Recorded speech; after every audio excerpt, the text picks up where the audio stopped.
Morning guys, Dave here at Ashcroft Transmissions. Just wanted to do a very quick video to talk you through one of the options we offer on the R380s.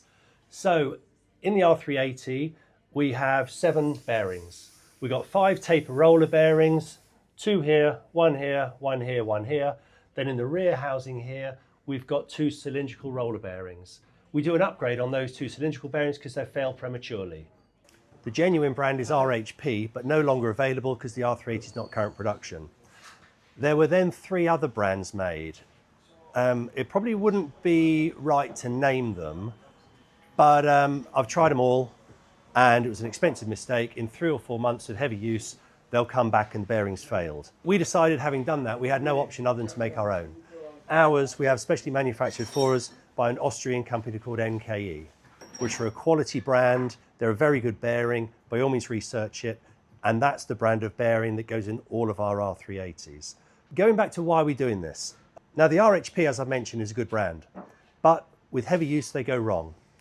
What usually goes wrong? So this is the main shaft one. See the surface hardening?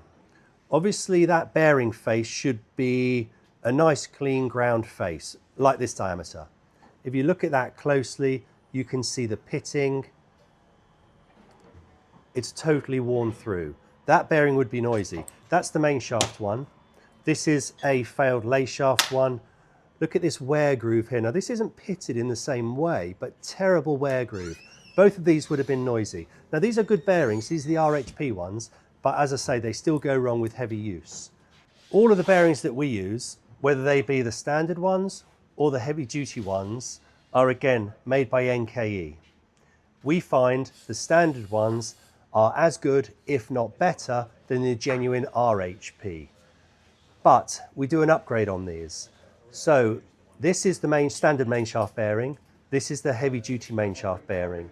It's a dynamic load increase of 60%. Same here, that's the lay shaft cylindrical roller.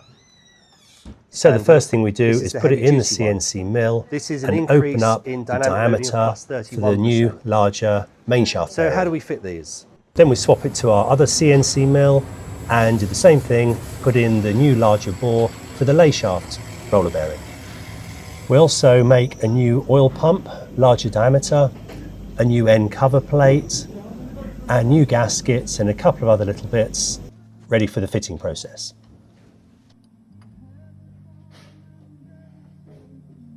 The assembly process is pretty much the same as a standard build.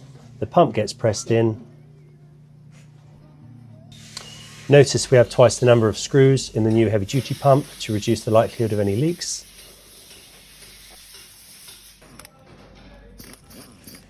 Then the main shaft bearing gets pressed in. Then the lay shaft bearing gets pressed in. Then the rest of the build is all done as standard. Hope you found this interesting, guys. Thanks very much.